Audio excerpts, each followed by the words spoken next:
Hello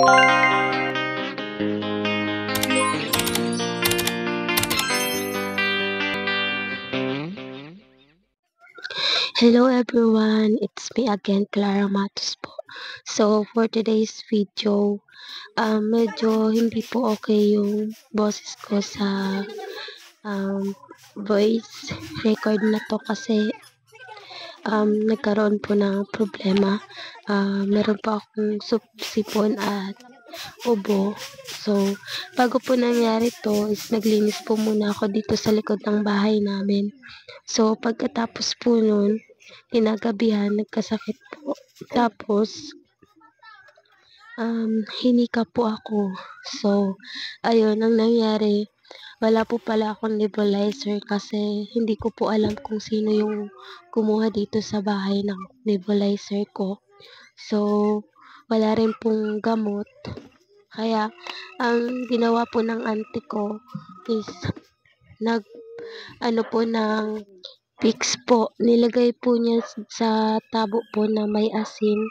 Tapos nilagyan po ng kumukulong mainit na tubig. Tapos nilagyan po ako ng kumot. Tapos dyan po sa loob, dyan po ako humihinga, nag-inhale and exhale para maging okay po. Ang nararamdaman ko po dyan is parang gumagaan yung paghinga ko na parang yung mentol, masarap sa pakiramdam.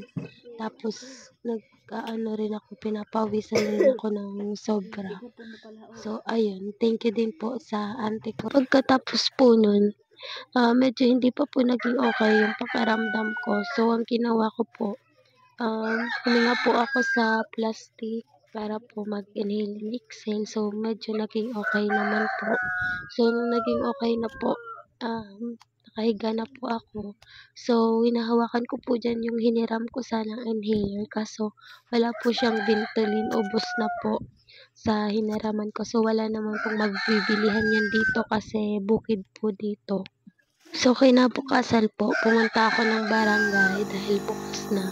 Hiniram ko po yung nebulizer nila. Tapos, nakabili po ako ng gamot. So, thank you po sa tumulong sa akin sa pambili ng gamot. And thank you din po sa barangay sa Limbugang dahil pinahiram po ako ng nebulizer.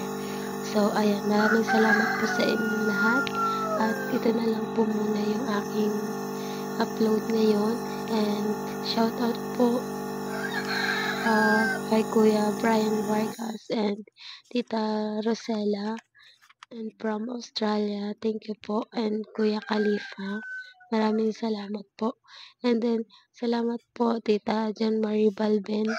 Ayan, maraming salamat po sa inyong lahat. Shout out po sa inyong lahat. And God bless po. Mag-iingat po kayo palagi, lalo na yung mga OFW. So, thank you so much po. And please, no skip ads po. So, malaking tulong na po yun sa akin. Maraming salamat po sa inyong lahat.